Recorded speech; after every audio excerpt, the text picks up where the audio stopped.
Calculus 2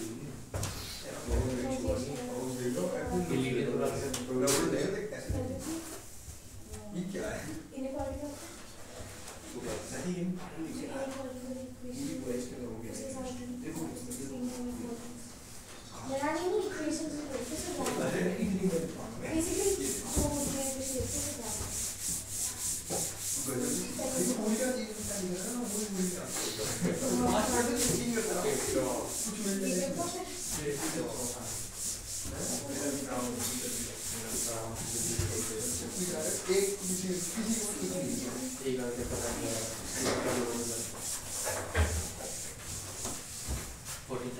अरे तुम्हारा हो गया फिजिक्स का पेपर? मेरा नहीं, ये रहा सैटरडे को दिया। क्या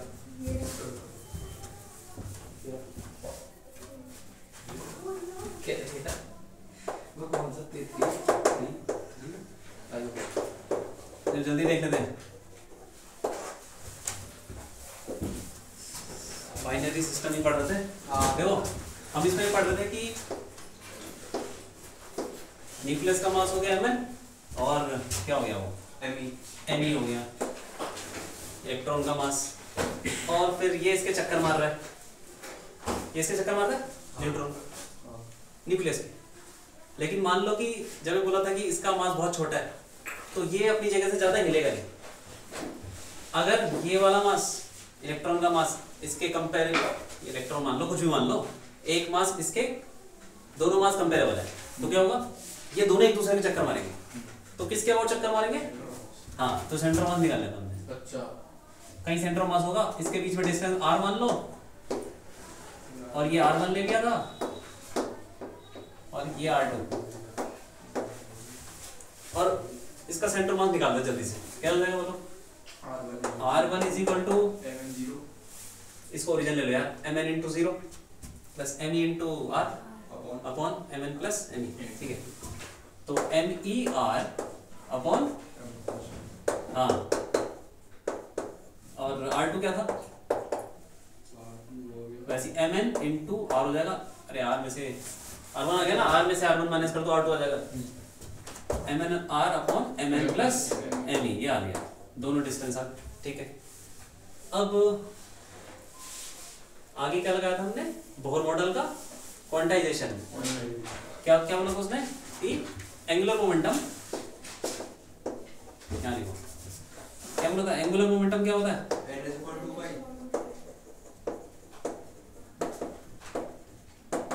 NH अपॉन 2 पाई, ये यही होता है। तो जब हमने पहले पढ़ा था एंगुलर मोमेंटम, तो क्या दिया था? इलेक्ट्रॉन का लिया था, क्योंकि इलेक्ट्रॉन ही घूम रहा था। अब दोनों घूम रहे हैं तो हम दोनों को लेना पड़ेगा। एंगुलर, ये क्या होता है एंगुलर मोमेंटम? MV, हाँ, और कुछ? हाँ वो कर सकते हैं MVR, लेकिन वेरिएबल ज्यादा हो जाएंगे ना, तो छोटा कर लेते हैं पहले। अच्छा एक चीज बताओ, ये घूमेगा इसके चक्कर मारेगा, और ये भी इसके चक्कर मार रहा है, दोनों को क्या सेम होगा सोचो?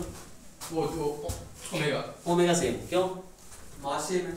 नहीं, मास का सेम, V/R कर देंगे ओमेगा। वो ओमेगा क्यों सेम होगा बताओ? क्योंकि जिस मतलब जो ये जितना घूम रहा है उसके लिए भी ये इतना ही घूम रहा है, मतलब इधर रिस्पेक्टिवली अगर तेज भी कोई घूमे तो जो रिलेटिवली दोनों का ओमेगा सेम रहेगा, और इनकी रिलेटिवली हमारा वो है।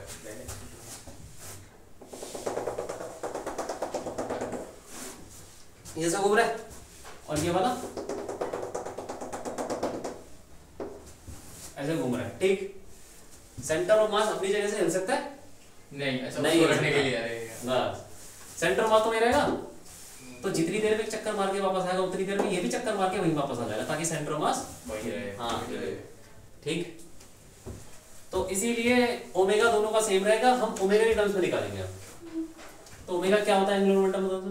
MVR, या फिर तो क्या हो जाएगा एंगुलर मोमेंटम? अरे MVR होता है, v की जगह r ओमेगा रख देंगे तो r² ओमेगा, ये होता है एंगुलर मोमेंटम, याद है? हाँ, तो अब दोनों का लेना है एंगुलर मोमेंटम, तो क्या हो जाएगा? पहले इलेक्ट्रॉन वाले का बताओ। ME R2² omega, R2² omega plus MN R1² omega. हाँ ठीक है। अब क्या करें? Is equal to NH upon 2 पर। हाँ ठीक है, यहाँ पे रख दो ये सब R1 R2 की वैल्यू उठा के, ME R2 MN square R square upon का whole square into omega plus MN into ME square R square ME square R square omega upon MN plus ME का whole square is equal to NH upon 2 pi. ये वो ऐसी derivation है जैसे मैं पहले की थी, बस इसमें डिफरेंस ये है कि इसमें दोनों घूम रहे हैं तो दोनों का एंगुलर मोमेंटम लेना पड़ेगा, और उसमें हमने सिंपली मतलब सिंपल बनाने के लिए ओमेगा टर्म्स लिख दिया। वैसे वी भी लिख सकते हैं लेकिन वो कॉम्प्लिकेटेड क्वेश्चन रहेगी, लंबी रहेगी, छोटा कर दिया।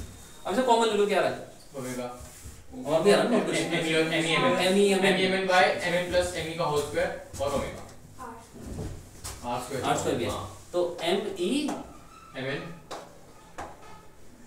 ओ R square omega R square omega upon MN plus ME का whole square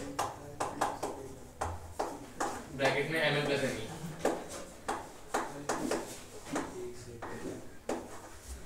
is equal to क्या NH अपॉन 2 पाई। फिर देखो यहाँ पे ये कट जाएगा एक, क्या बच गया MN ME R square omega upon MN plus ME R square omega R square omega equal to NH plus हाँ ठीक है। अब इसी को ना हमने बोल देंगे ये जो भी फैक्टर है, कुछ बोला था ना रेड्यूस मास, रेड्यूस मास बोल दिया इसको।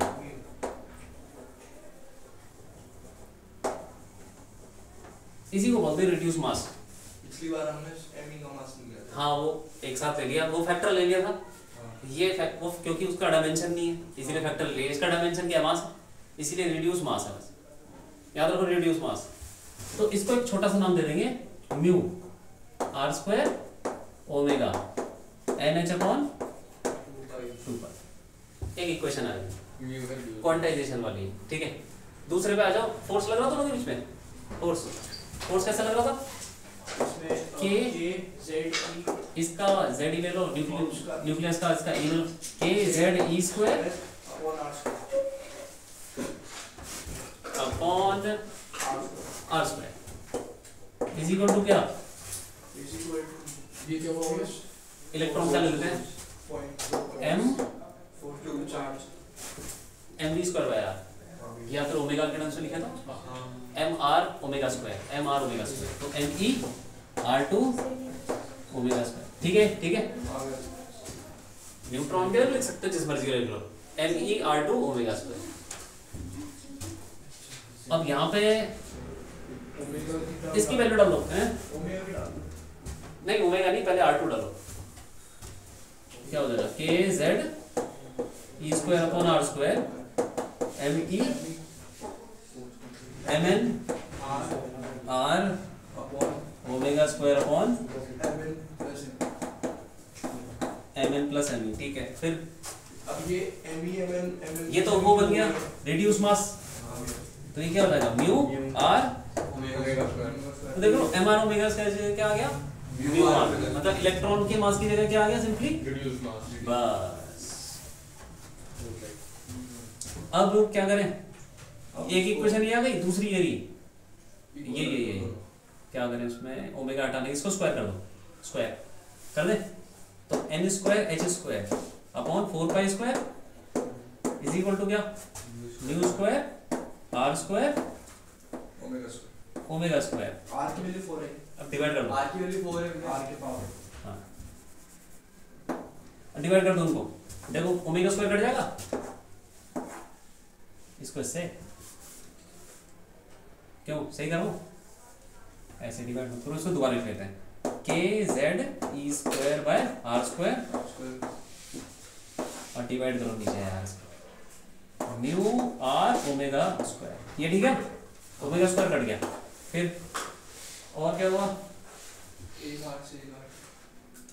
एक R से ये R स्क्वायर ऊपर चला जाएगा और एक R से कट जाएगा, R क्यूब हो जाएगा, R स्क्वायर ऊपर जाएगा, फिर 2 कट जाएंगे, एक बचेगा, तो कुल मिला के क्या बचा, N square H square upon 4 pi square के Z E square is equal to क्या बचा, एक म्यू बढ़ गया, म्यू म्यू भी नीचे चला गया,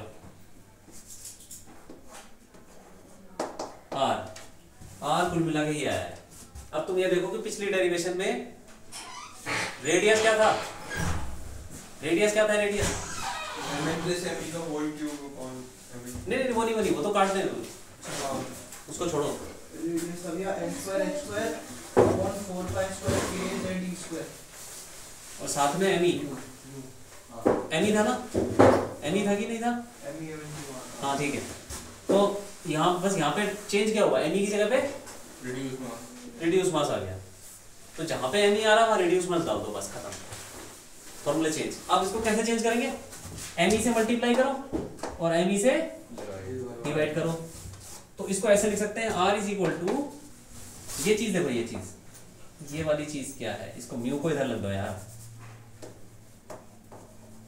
ये चीज क्या है, ये वही पुरानी चीज है, वो क्या थी वो, 0.5 हाँ, तो r is equal to 0.529 n की power minus 10 n square by z, और साथ में ये बच गया m e अपॉन म्यू, m e अपॉन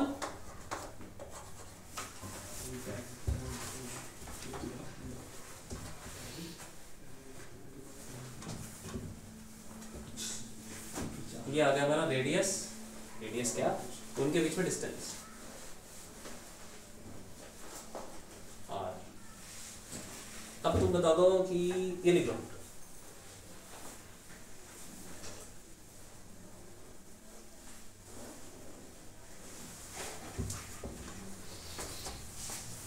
ये बता रहा हूँ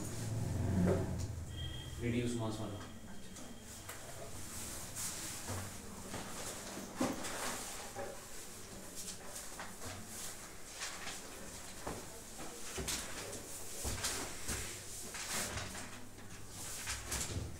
इसके बाद हमने क्या क्या फॉर्मूले निकालते हैं, जो भी निकाले थे फॉर्मूले, सब में मास की, इलेक्ट्रॉन के मास की जगह पे क्या डालना है,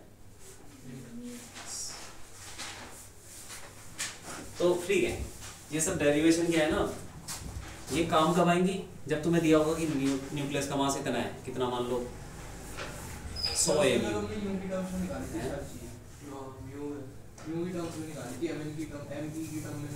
कोई बात नहीं, वो थोड़ा गलती है उसमें, काट दो उसको, ये है ये कोलिजन भी काटना था ना, हाँ कोलिजन, हाँ कोलिजन का, कोलिजन तो ठीक है, लेकिन दोबारा बता दो,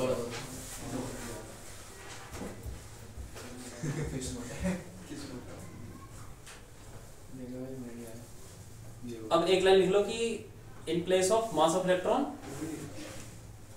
in place of mass of electron put reduce mass, put reduce mass, जहां पे भी आ रहे हैं तीनों फॉर्मूले, वेलोसिटी के, एनर्जी कुछ भी है, हाँ हाँ तुम भी लिखो सकते। इसी के बाद देखते मास ऑफ इलेक्ट्रॉन की जगह पे रिड्यूस मास डालना है, जैसे कि एक एग्जांपल, काइनेटिक एनर्जी का फॉर्मूला बताओ, या एनर्जी का ही बता दो, काइनेटिक एनर्जी बता दो, आपको बड़ा सा फॉर्मूला नहीं था, बड़ा सा 13.6 वाला, नहीं वो तो करके आया था, तुम बड़ा सा बताओ, 13.6 वाला, kz e square by 2, kz e square by 2 by 2 r, और r की जगह पे डाल दो, अरे ये डाल के भी निकाला होगा ना कुछ, ये ऐसे ही लिख दिया था, 13.6 z स्क्वायर बाय नहीं आपने बोला था कि आएगा तो नहीं समझ, हाँ कुछ बड़ा सा आएगा, खैर जो भी आएगा, r की वैल्यू ये है, ये थी, मतलब एम भी कट गया, तो इसको पूरे को डालो यहाँ r के, तो क्या आ जाएगा, अरे म्यू आ जाएगा ना उसके अंदर, दोबारा से म्यू आ जाएगा, सोचो कहाँ आएगा वो, मतलब म्यू, बाकी सब छोड़ो, कांस्टेंट कांस्टेंट है, म्यू बच जाएगा, म्यू कहाँ आएगा, नीचे आ डालोगे तो सीधा ऊपर पहुंच जाएगा म्यू, सही है नहीं, तो इसका मतलब क्या हुआ कि यहाँ पे म्यू आ रहा होगा, नीचे नीचे नहीं, नीचे तो आर है, आर से डिवाइड करोगे तो वो सीधा ऊपर नहीं पहुंचेगा, और उसके बाद तुमको फिर यहाँ पे एम ई मल्टीप्लाई और एम ई डिवाइड करना पड़ेगा, फिर ये पूरी वैल्यू क्या बन जाएगी, करके दिखाऊं क्या बताओ, K Z E square by 2r, R की जगह पे डालो, कितना था हमारा N square H square upon 4 pi square, आगे फिर के जेड ई स्क्वायर फिर म्यू, सही है कि नहीं, है ठीक है, ये है भाई काइनेटिक एनर्जी। अब हमारा जो फॉर्मूला था वो क्या था, एम ई से डिवाइड करो एम ई से मल्टीप्लाई करो,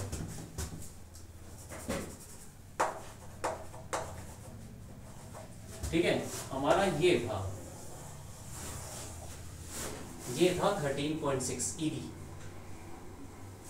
तो इसको लिखेंगे 13.6, बाकी जो बच गया म्यू अपॉन वही है Z square upon N square, और क्या है साथ में म्यू अपॉन एम ई।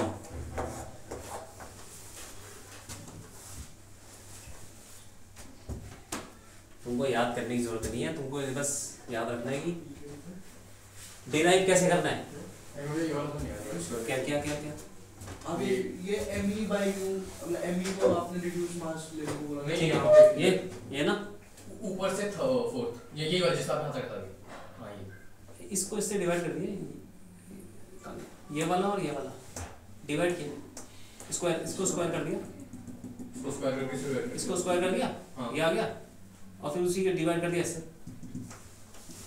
ठीक है।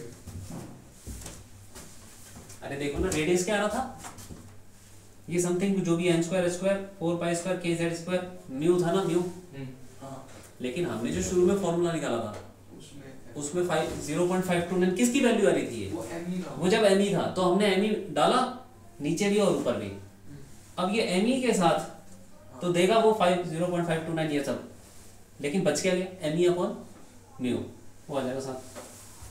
तो आप वही कहते नहीं जो आपने अभी लिखवाया था, उसमें हमने कहते हैं कि put value of M E and, हाँ वो क्या था, वो यही एम ई की जगह पे क्या आ रहा था म्यू, लेकिन देखो पता क्या, ये याद करके कोई फायदा नहीं है, क्योंकि तुमको डिराइव ही करना पड़ेगा जब क्वेश्चन आ जाएगा।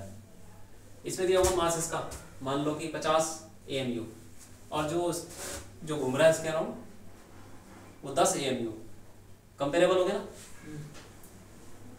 तो अब तुमको करना पड़ेगा कुछ, उसका चार्ज कुछ भी आर्बिट्रेरी देता है, तुमको डिराइव करना ही पड़ेगा, तो तुम याद कर लो कि ये डिराइव कैसे करना है, ये डायरेक्ट काम कभी मुश्किल है, काम आना मुश्किल है, डायरेक्ट तो वही काम आएंगे जो पहले लिखवाए थे, वो 13.6 Z square upon N square वाला हो, ठीक है, लिख लो कोई बात नहीं, लिख लिया, हो गया, नहीं लिखा, कितना लिखा है ये बता दो, ये सबमिट आ गया भैया, सबमिट क्या था ये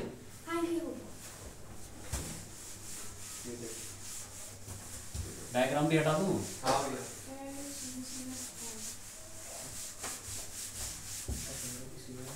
कोई बात नहीं,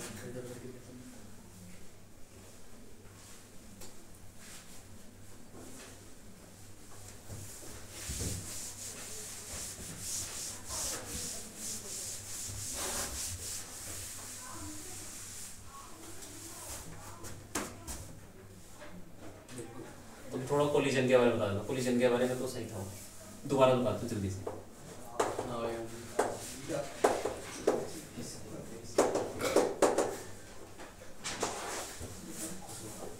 कोलिजन की स्पेलिंग ठीक है, नहीं एक ऐसा आता है ना कोलिजन दो ऐसे नहीं होते क्या, नहीं फिर मार कैसे करते थे क्या, कोलिजन केस में तो नहीं होता, नहीं किसी इतना मुझे ठीक है चलो मान लो, एक न्यूट्रॉन ले लिया हमने और एक लिया था हाइड्रोजन है, ठीक है, और ये इसके पास गया, ये रुका हुआ है, मैं बस थ्योरी बता रहा हूँ, जैसे क्वेश्चन एग्जैक्टली कुछ भी हो सकता है कि ये आया उससे टकराया ये हुआ वो हुआ, ठीक है। तो एक पार्टिकल आ रहा है वो उससे टकराया, इसकी कुछ वेलोसिटी ले लोगी और फिर ये रुका हुआ है रेस्ट पे, अभी दोनों टकरा जाएंगे तो फिर मोमेंटम बंद हो जाएगा। देखते क्या होता है। हाँ मोमेंटम तो कंजर्व रहेगा, ठीक है। लॉस भी तो हो सकता है, क्या होता है? लॉस कोलिजन कैसा भी हो सकता है ना, इलास्टिक हाँ, इलास्टिक ये सब। तो हम देखते हैं कि फॉर मैक्सिमम लॉस और मैक्सिमम लॉस क्या होगा, ये इसके अंदर घुस जाएगा, क्यों चिपक जाएगा। चिपक जाएगा और घुस ही जाएगा। फिर चिपकने का क्या मतलब होता है, एक हो जाएगा। अंदर घुस गया, सीधा न्यूक्लियस में घुस गया, तो इसके न्यूक्लियस में न्यूट्रॉन घुस जाएगा, तो वो हो सकता है कि नहीं, न्यूक्लियस में न्यूट्रॉन तो हो सकता है। हाँ हो सकता है, न्यूट्रॉन इतना छोटा होगा कि न्यूक्लियस घुस जाएगा और आइसोटोप बन जाएगा, क्या फर्क पड़ रहा है। आइसोटोप बन जाएगा। हाँ अच्छा ऐसे ही बनता है। ऐसी होता सॉरी। तो अभी चिपक गए तो मैक्सिमम लॉस लॉस हो सकता है, ठीक है। तो कितना होगा पहले इनकी वो देख लेते हैं, इसका मास कितना होता है m, इसका मास इसका भी m है, प्रोटॉन ही तो है, हाइड्रोजन क्या होता है प्रोटॉन ही है, एक प्रोटॉन और न्यूट्रॉन मास सेम लगभग सेम है। और ये कितना हो गया 2m, और इसकी वेलोसिटी क्या ले लेंगे, कुछ v डैश ले लो, भैया ज्यादा किसका होता है? न्यूट्रॉन न्यूट्रॉन का। तो प्रोटॉन का सेट थोड़ा ज्यादा होता है, बहुत ही कम डिफरेंस, ठीक है। चलो मोमेंटम बराबर तो m into V is equal to 2m into V dash, तो वी डैश क्या आ गया v/2, ठीक है। और इसकी काइनेटिक एनर्जी, इसको काइनेटिक एनर्जी k ले लेते हैं यार, k, तो k की वैल्यू क्या होगी हाफ m v स्क्वायर हो गई। अब इसकी काइनेटिक एनर्जी k डैश ले लो, k डैश कितनी हो जाएगी mv dash square half 2m v dash square मतलब v स्क्वायर बाय 2, ये कट गया, कितना आ गया तो बोलो k की टर्म से कितना हुआ, v स्क्वायर बाय 4 भैया। अरे k बाय 2 4 आएगा ना, तो k/4 ठीक है। अब कितना हो गया ये k/4 k बाय 2 हो गया, क्या k बाय 2 बोल सकते हैं। हाँ भैया नहीं मैं 4 हो गया भाई। 4/4 k बाय 4 हाफ कट गया ना। हाफ कट गया भैया 2 हाँ, हो गया ना 2, ठीक है। तो अब लॉस कितना हुआ मैक्सिमम लॉस,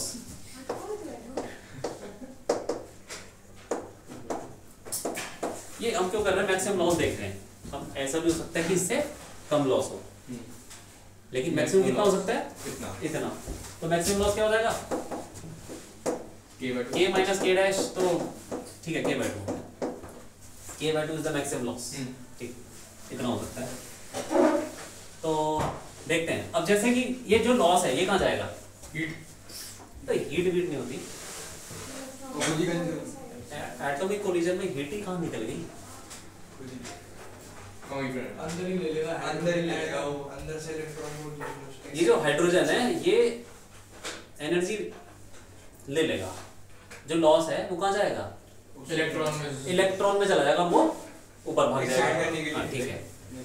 तो देख लेते हैं इसको, पहला लेवल हाइड्रोजन का जो इलेक्ट्रॉन है वो एक्साइट होके कहाँ जा सकता है, ऊपर स्टेट में मान लो ग्राउंड स्टेट है, ये कितनी है यहाँ पे एनर्जी 13 माइनस 13.6, और ये कितना बताया था माइनस 3.4 और आगे बढ़ जाओ, पता नहीं 1.5 पता नहीं डिवाइड करेंगे इसको 16 से, 1 2 3 9 से डिवाइड करेंगे 9 से, ठीक है बहुत इतना तो 9 बन गया, हाँ ठीक है। तो इसका बताओ ये कितना ट्रांजिशन, ये कितनी एनर्जी लगेगी यहाँ से जाने में, माइनस करो 10.2 eV, 10.2 eV, और यहाँ से यहाँ 12.89 अरे दोबारा करो यार, 12.89 दोबारा करो माइनस करो 12.89 दोबारा करो, अरे किसने बताया था 12.89, तुमने बताया था, नहीं मैंने नहीं बताया, तुमने किसने बताया 12.09 12.09, कोई बात नहीं, कोई बात नहीं, चलो ठीक है। अब देखो अभी ये हाइड्रोजन, ये जो लॉस होगा ये कहाँ जाएगा, इलेक्ट्रॉन के पास जाएगा, इलेक्ट्रॉन कूद जाएगा ऊपर। तो ये कब कूद सकता है, जब कम से कम लॉस कितना हो। हाँ, अगर k/2 if k/2 is equal to 10.2 eV, अगर k/2 इतना है तो k की वैल्यू क्या हो जाएगी 20.4 eV, ठीक है। इतना होगा तो क्या क्या पॉसिबिलिटीज हैं, वो कूद जाएगा इलेक्ट्रॉन को सेकंड स्टेट में, फर्स्ट स्टेट में। तो अगर इतनी काइनेटिक एनर्जी से कौन आ रहा है, ये इतनी काइनेटिक एनर्जी से आ रहा है, तो क्या क्या हो सकता है, एनर्जी लॉस हो, एनर्जी लॉस हो सकता है, पॉसिबिलिटी है। देखो एटम्स में क्या होता है ना, पॉसिबिलिटीज देखने पड़ती है, ऐसा हो भी सकता है, नहीं भी हो सकता, जरूरी थोड़ी लॉस ही होगा।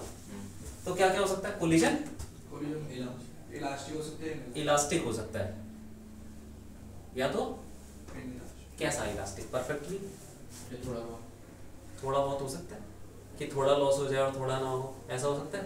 अरे देखो अगर उसकी काइनेटिक एनर्जी इतनी है 10.2 ही लॉस, अगर तुम k की वैल्यू इतनी है तो लॉस कितना हो सकता है मैक्सिमम 10.2 इतना ही हो सकता है। हाँ, और इतना ही हो सकता है तो या तो फिर वो इतना ही हो जाएगा या तो होगा ही, आधा अधूरा थोड़ी होगा बीच में कहीं। अच्छा ठीक है, या तो हो गए या तो इतना ही होगा लॉस 10.2, और इससे कम पॉसिबिलिटी है नहीं, ऐसा नहीं होता ना, इलेक्ट्रॉन इसकी आधी एनर्जी लेके कहीं, ऐसा नहीं होता, लेगा तो इतना ही लेगा, और या तो लेगा ही नहीं, और लेगा ही नहीं तो फिर लॉस ही नहीं होगा, लॉस ही नहीं होगा तो कौन सा कोलिजन, इलास्टिक परफेक्टली, कोलिजन में भी perfectly elastic, perfectly elastic, collision में भी परफेक्टली इनइलास्टिक।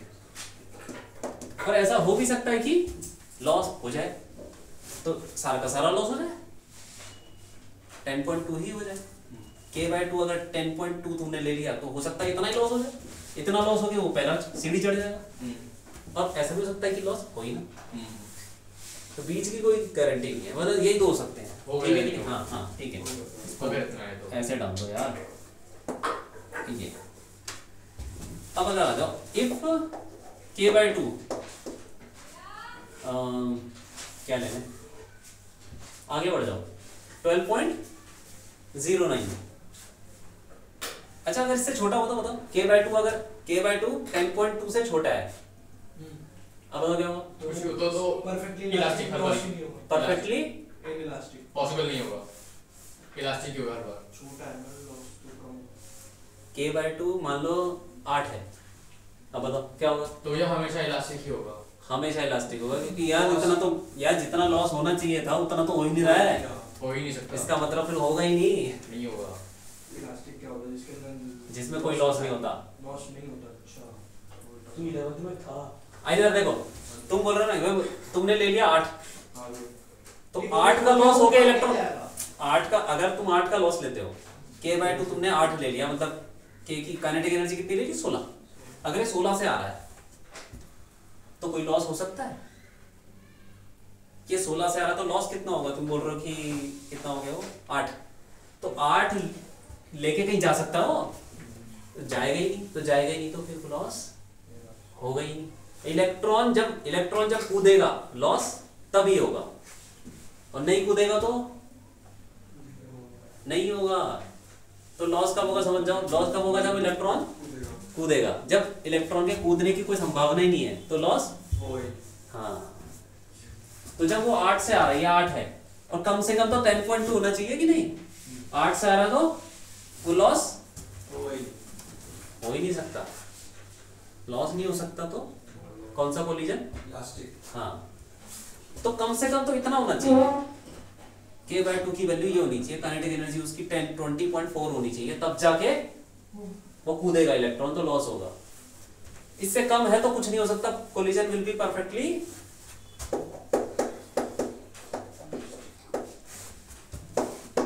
तो k लेस देन कितना हो गया ये 20.4 इलेक्ट्रॉन वोल्ट, तो कोलिजन विल बी perfectly अब देखो मे बी और विल बी में देख लेना, इसमें शायद ये भी हो सकता है वो भी हो सकता है, दोनों में से कुछ भी। इसमें तो पक्का यही होगा, परफेक्टली इलास्टिक। अब आ जाओ, इफ क्या k/2 इज इक्वल टू, अगला ट्रांजिशन ले ले 12.09 eV, तो k की वैल्यू इज इक्वल टू कितनी? 24.18 eV। अब बताओ क्या हो सकता है, बताओ। अब भैया या तो इतनी है तो इतनी काइनेटिक एनर्जी से आ रहा है, तो मैक्सिमम लॉस कितना हो सकता है? इतना हो सकता है। ये भी उसका हो गया, तो ये तो पॉसिबिलिटी है, ये तो हो सकता है ना कि इलेक्ट्रॉन कूद जाए, ठीक है। और ये वाली भी है, और ये भी है ऐसा अब इसके पास 12.09 इतना लॉस हो सकता है, तो ऐसा कोई जरूरी नहीं कि इतना ही हो सकता है इससे कम भी हो। तो इससे इतना लॉस तो मैक्सिमम हो सकता है, लेकिन इससे कम भी हो सकता है, तो ये भी तो हो सकता है। ये उसका है, तो ये हो जाएगा तो फिर मैक्सिमम लॉस नहीं होगा, मैक्सिमम लॉस होगा, पर वो होगा तो कौन सा होगा कोलिजन? इनइलास्टिक होगा। देखो एक पॉसिबिलिटी है कि कोलिजन मतलब लॉस हुई ना, परफेक्टली समझ रहे हो क्या हो रहा है? ठीक है, इतना लॉस तो हो सकता है। Max inelastic. इधर देखो पहले, यहाँ से एक पार्टिकल आया, ऐसे टकराया, हमने ये माना है कि शायद ये चिपके, जरूरी थोड़ी चिपक जाएगा। हमने माना है कि अगर ये पूरा ही चिपकेगा तो मैक्सिमम लॉस होगा। वो कितना होगा मैक्सिमम लॉस? हम पहले ही मान के चल रहे हैं कि अगर मैक्सिमम लॉस होता है तो जरूरी थोड़ी चिपक जाएगा, इधर कहीं और भाग जाए, टकरा के इधर आ जाए, कुछ भी हो सकता है ना। हाँ, तो इतने सारे न्यूट्रॉन आ रहे हैं, इतने सारे हाइड्रोजन है, किससे कौन टकरा रहा है, क्या हो रहा है, किसमें मैक्सिमम लॉस हो रहा है, किसमें आधा लॉस हो रहा है, किसमें हो ही नहीं रहा है, बहुत सारी चीजें। तो ये हमने क्या मान के किया है कि ऐसा मान लेते हैं कि मैक्सिमम लॉस अगर होगा तो कितना होगा, तो उसके लिए तो दोनों चिपक जाएंगे, इसीलिए मैक्सिमम लॉस चल रहा है ये सब। लेकिन कोई जरूरी थोड़ी चिपक जाएगा। तो अगर उसकी काइनेटिक एनर्जी इतनी है तो ये मत सोचे चलो अच्छा चिपक गया, अरे चिपका तो वो हम मैक्सिमम मान के चल रहे हैं, ये काइनेटिक एनर्जी से आ रहा है, जरूरी थोड़ी चिपकेगा। तो क्या क्या हो सकता है? एक तो इलास्टिक हो सकता है, लॉस ही ना वो इनइलास्टिक, इतनी काइनेटिक किसी भी काइनेटिक एनर्जी से आ रहा हो यार। एक केस तो ये भी हो सकता है ना कि लॉस ही ना हो। हाँ, तो कोलिजन में भी परफेक्टली इनइलास्टिक। हाँ may be perfectly inelastic.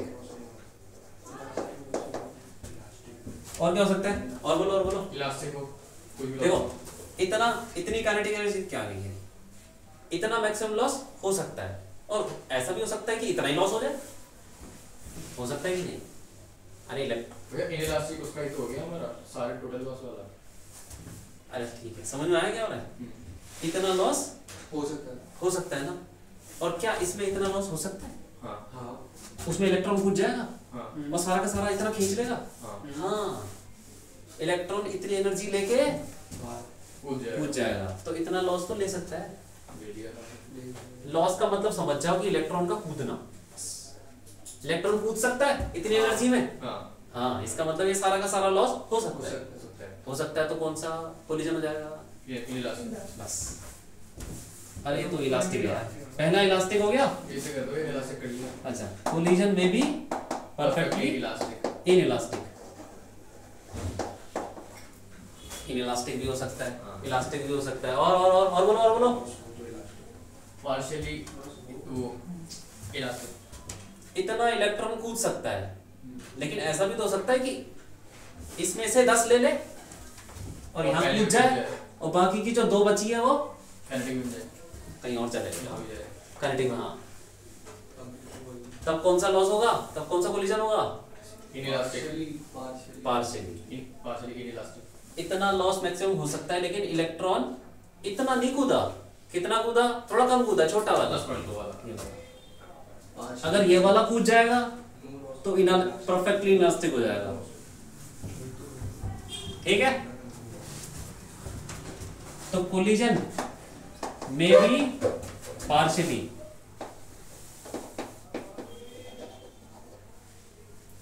Partially elastic.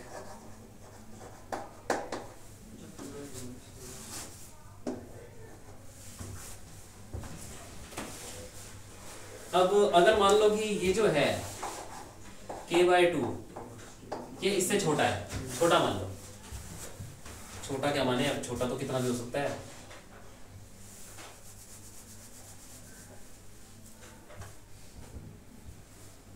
ग्यारह 10 k/2 इज इक्वल टू 11 मान लो, चलो 11 मान लो, ठीक। तो k की वैल्यू क्या हो जाएगी 22। अब बताओ क्या क्या हो सकता है, बता दो क्या हो गया? इतनी काइनेटिक, अब 11 इलेक्ट्रॉन वोल्ट है जो मैक्सिमम लॉस हो सकता है, तो काइनेटिक एनर्जी उसकी इतनी है भैया वही वाला सेम, जो मैं पहले वाला सबसे पहले वाला केस एग्जैक्टली वही केस हो जाएगा। सबसे पहला वाला केस परफेक्टली दो ही पॉसिबिलिटी हो जाएगी, या तो परफेक्टली वो या तो लॉस पहला ये तो पहली जंप लेगा, पहली जंप नहीं लेगा, क्योंकि दूसरी का ऑप्शन इस पे है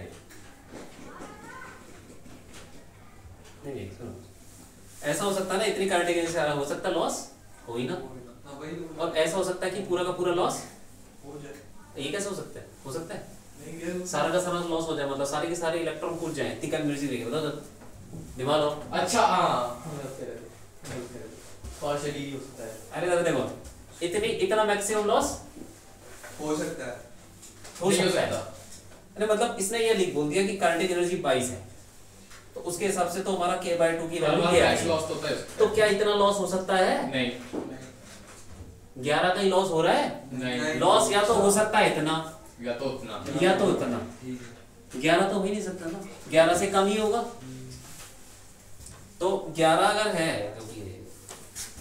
तो 10.2 हो जाएगा, तो थोड़ी बच जाएगी ना एनर्जी, तो कौन सा कोलिजन हुआ पार्शियली, और या तो लॉस होगा ही नहीं, तो कौन, हाँ क्या समझे, क्या हो जाएगा फिर परफेक्टली इलास्टिक और पार्शियली, हाँ सही सही, कोलिजन में भी परफेक्टली क्या इलास्टिक, इलास्टिक मतलब ये तो हमेशा ही होगा, इसकी पॉसिबिलिटी तो हमेशा है कि लॉस हो ही ना, लेकिन इसकी नहीं है कि सारा हो जाए, और इसकी भी नहीं है कि थोड़ा भी हो जाए, सबसे ज्यादा पॉसिबिलिटी ये है कि सारा इलास्टिक की है सबसे ज्यादा, कुछ ना हो। कोलिजन में भी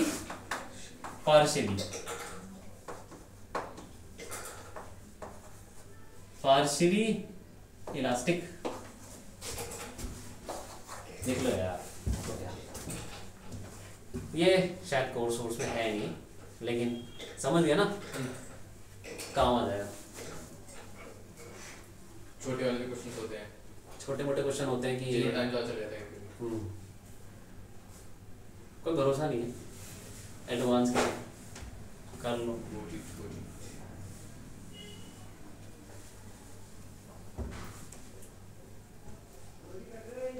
इस बार जेई का काफी कोर्स कट गया, बहुत सारा कोर्स कट चुका है, तो मेंस है, हाँ मेंस का ही, अरे मेंस तो रैंक लो, मेंस में रैंक लियो बस बहुत है, मेंस में रैंक आ गई, एडवांस में अपने आप आ जाएगी। ये कोई दोनों अलग थोड़ी है एग्जाम, तुम्हें तो अलग लगते हैं, ये मैंने बहुत पहले बता दिया, जिसकी मेंस में अच्छी रैंक आ गई उसके अपने आप ही एडवांस में आ जाएगी यार, कोर्स तो सही है, क्वेश्चन भी लगभग एक जैसे ही होते हैं।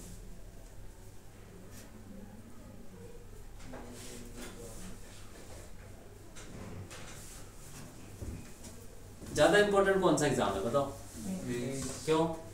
मेंस में तुम्हारी 15,000 रैंक आई, ठीक है, तो तुम्हें अच्छे कॉलेज मिल जाएंगे, और एडवांस में ही 15,000 तो कुछ नहीं मिलेगा, कुछ भी नहीं, मतलब लगभग समझ लो कुछ भी नहीं।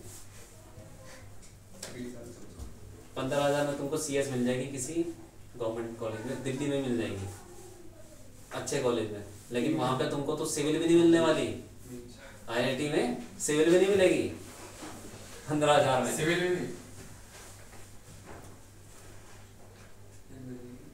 या 10-12 हज़ार तो सीटें हैं कुल मिला के।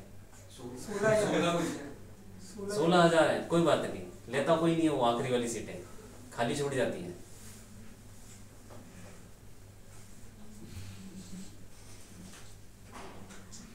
इसलिए मेन ज्यादा इम्पोर्टेंट है।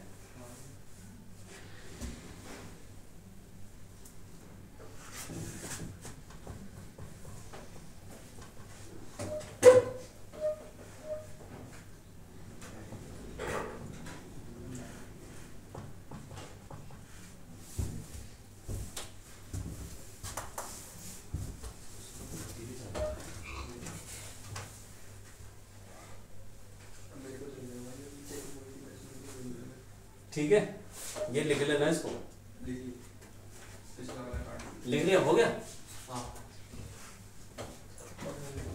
अब एक काम करो, क्वेश्चन करो यार एटम्स के।